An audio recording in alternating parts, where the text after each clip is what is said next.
Hey, everybody. Sorry. Hello, hello, hello, hello, hello, hello, hello. I have no microphone, just a book. Hello.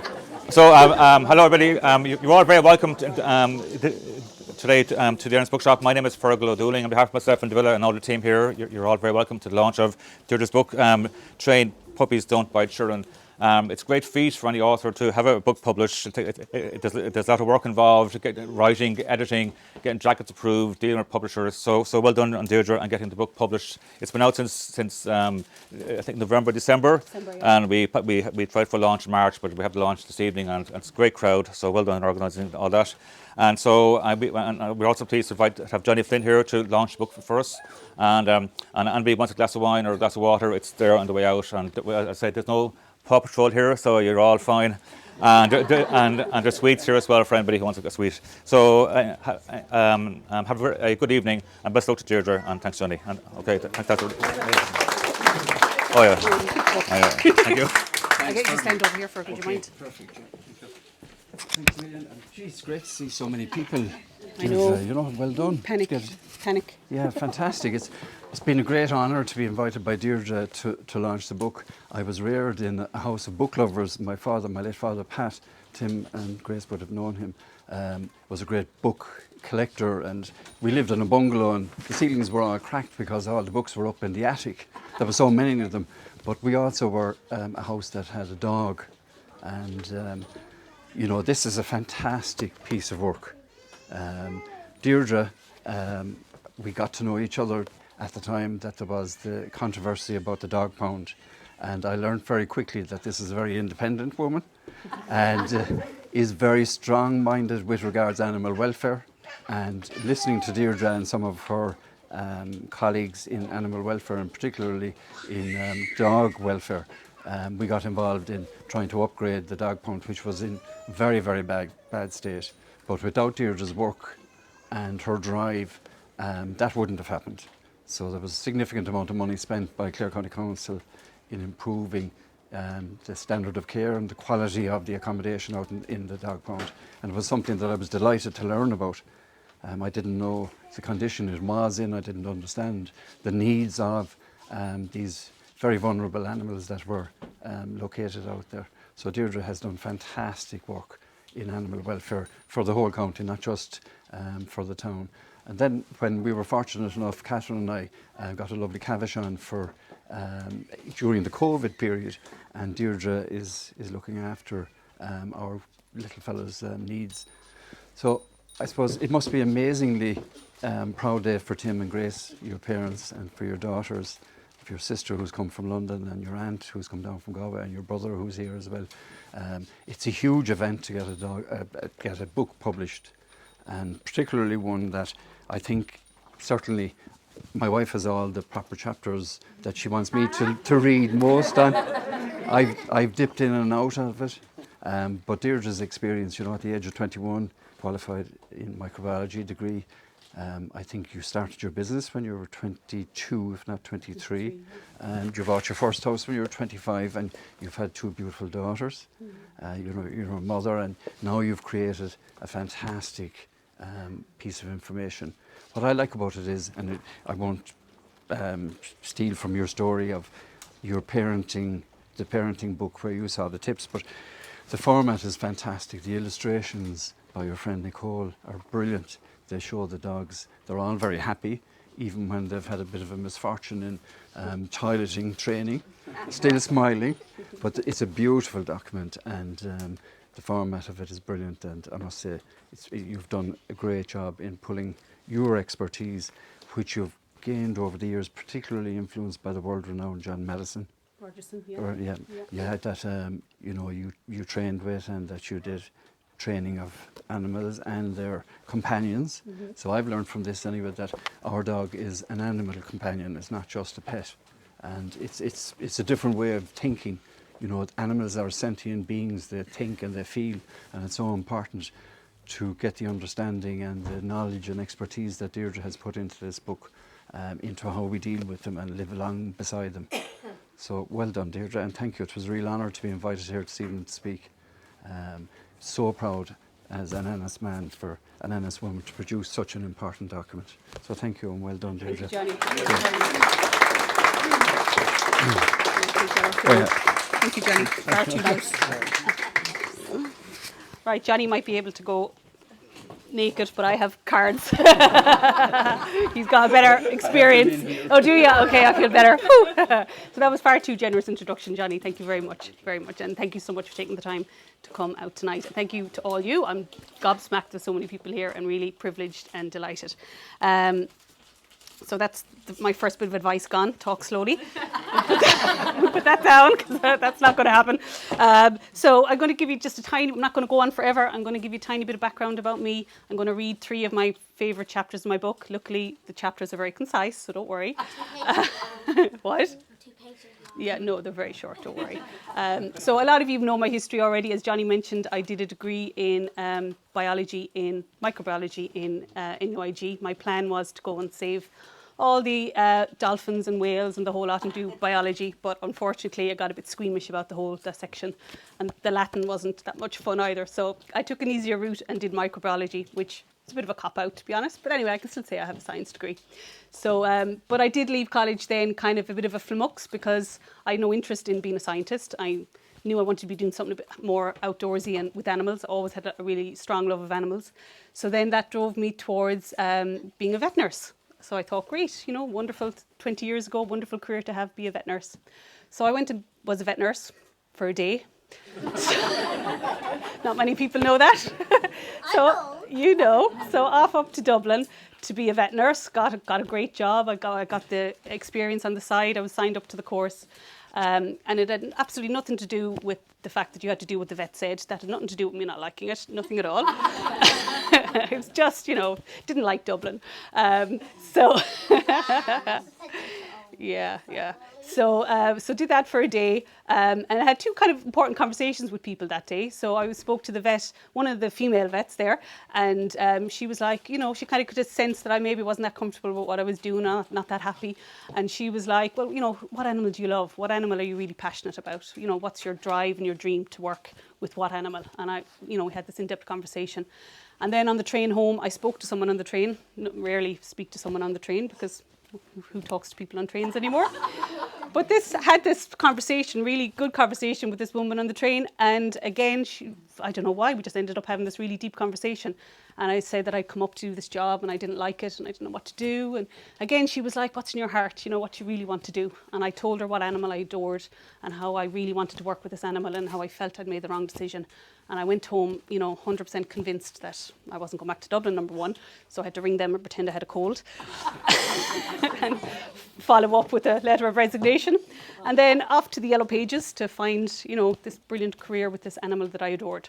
So horses. Decided to have a career with horses, obviously. Genius. So I still wasn't seeing the light for the path to dogs. So went and did some work with horses, did exams, worked in a stud farm. And they say when one door closes, another one opens.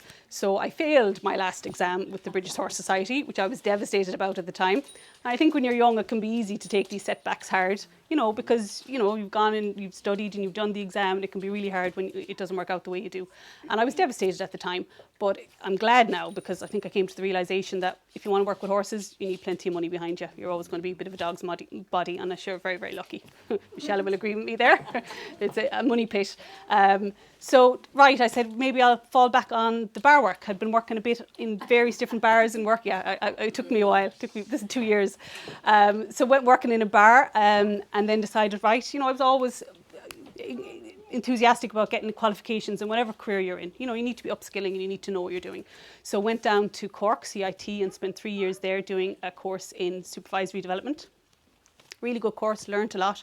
Came back to the bar. I was working at the time. I won't mention what bar.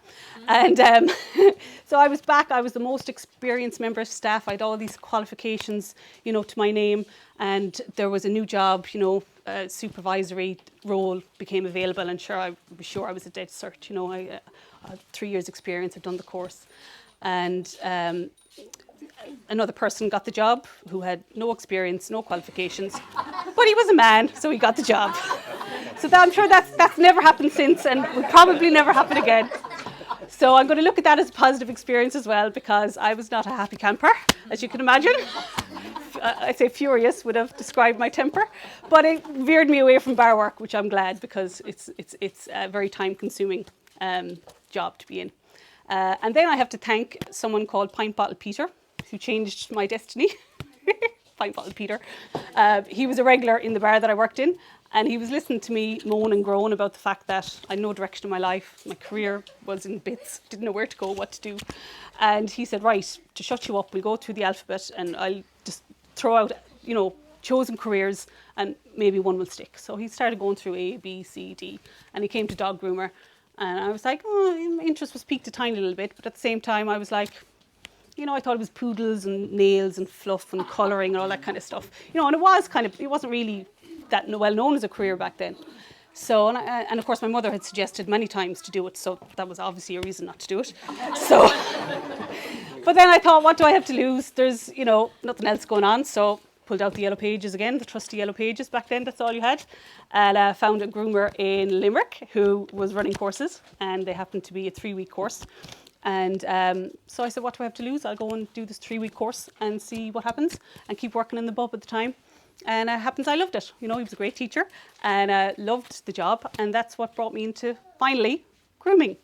So I suppose the moral of the story, don't despair if you've young people out there trying to find their path. There'll be lots of closed doors and lots of failures, but you'll find your path in the way. So I'm going to read one quick chapter.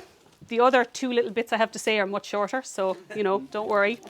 So I think you're going to have to read, because apparently you have to read a chapter in these things, but don't worry, they're short. As I said, 75. Okay.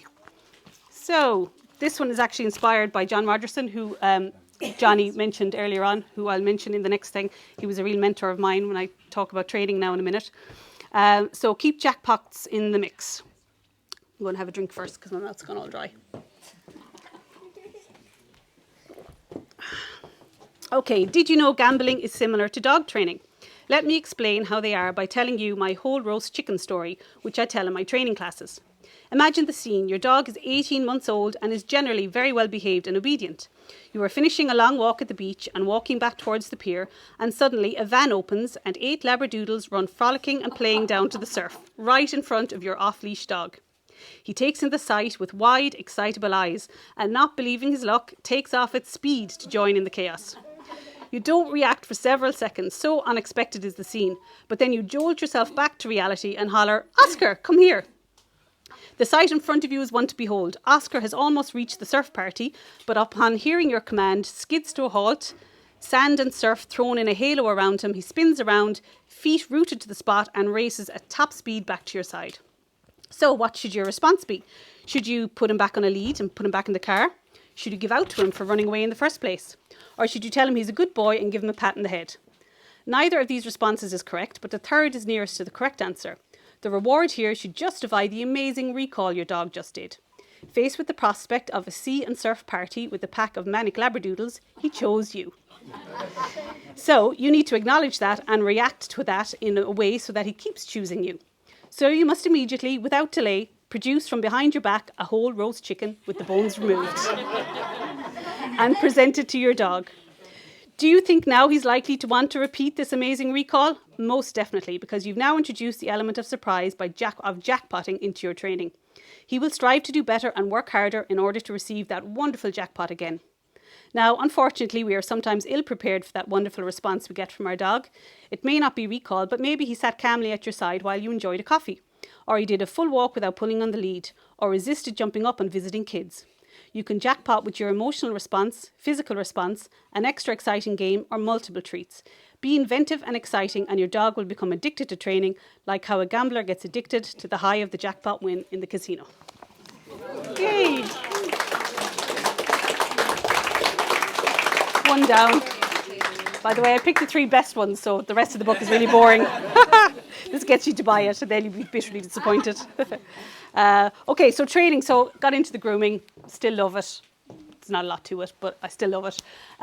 But that obviously will encourage your interest in training.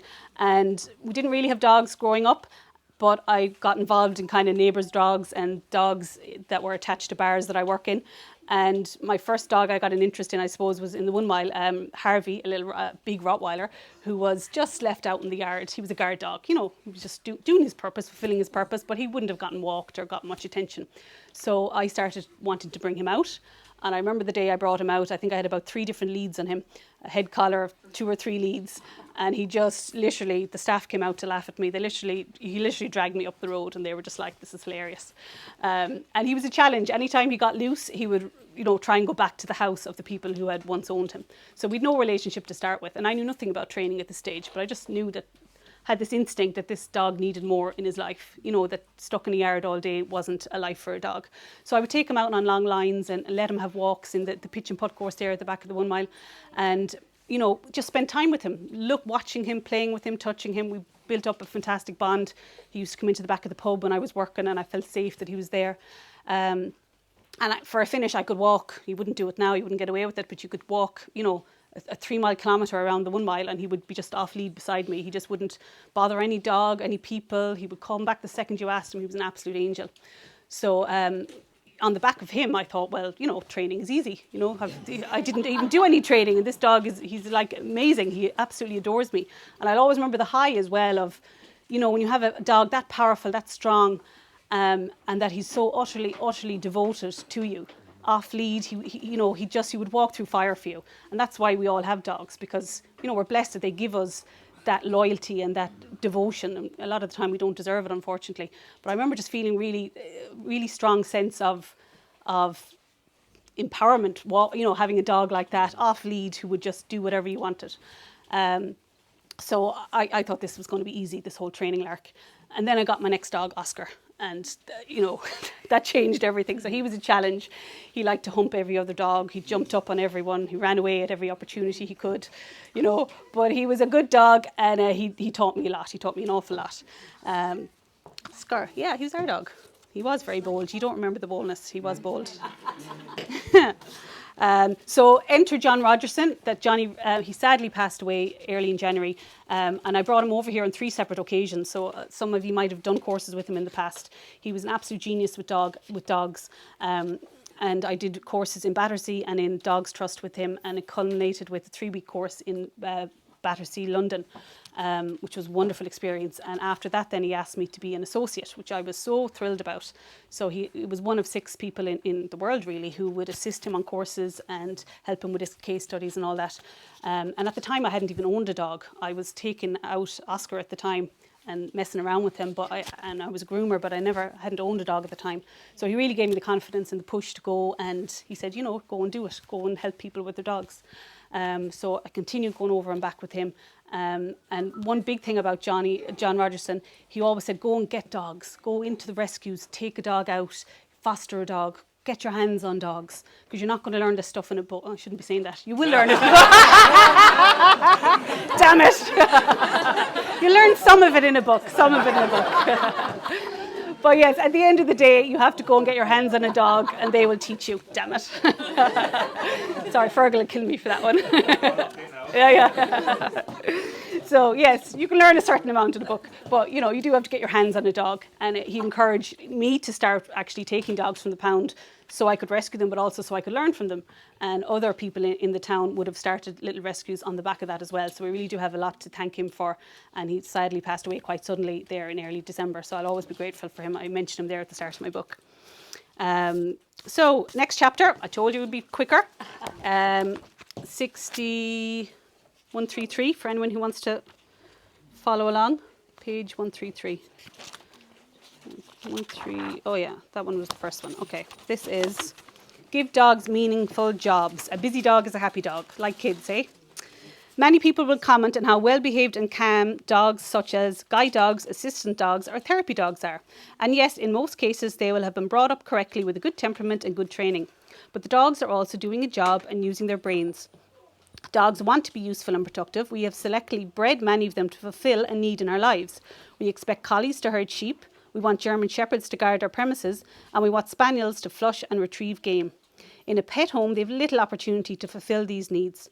Giving them a job that mimics what they would naturally want to do and rewards them with that will enhance their lives and make for a calmer and happier dog.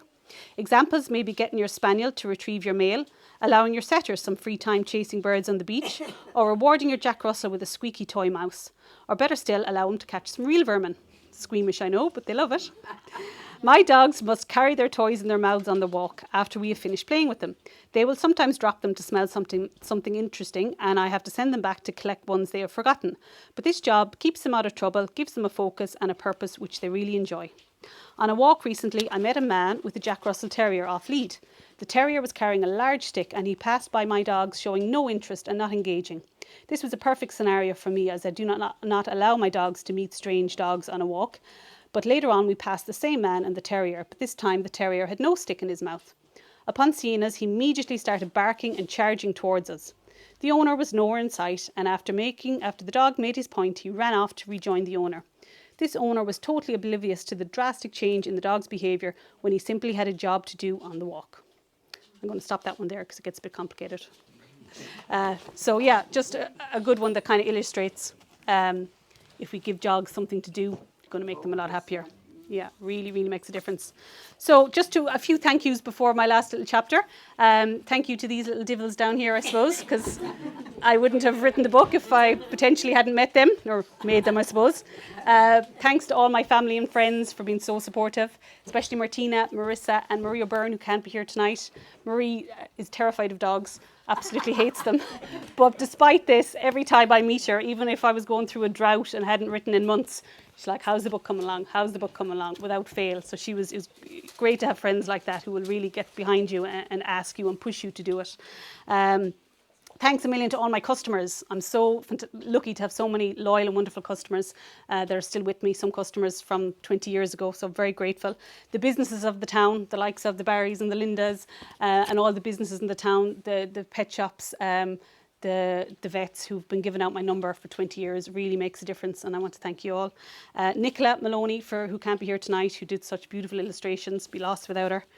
The local press and the radio, Clare Champion, are always really supportive. Clare FM, they have really made a difference in promoting the book and my whole career, and I want to thank them. And nearly last but not least, the Ennis Bookshop for being so generous in hosting tonight and being so supportive through the last few months of getting this book out here. And the main people I want to thank you though are the dogs, of course. My own dogs and Daisy. And all the dogs, especially rescue dogs out there, because the rescue world is a little bit in crisis at the moment again, unfortunately, and we've seen it before. So if you know anyone who's in trouble with their dog, who's maybe thinking about giving up their dog or giving up on their dog, advise them to get a bit of help. There's free resources online, or send them my book. So thanks to all the rescue dogs, ones I've saved and unfortunately the ones I haven't saved. I'm so delighted that they have helped me become the person I am and give me all this experience to write this book. So thanks again everyone for coming. I hope you'll mingle around here for another few minutes. There is some nibbles and some teas and coffees across the road in Nora Culligan's. So I'd be delighted if some of you would, or all of you of course, would come and join. Thank you so much. I'm deeply, deeply touched that you all came out today. So thank you so much. Yay, it's done.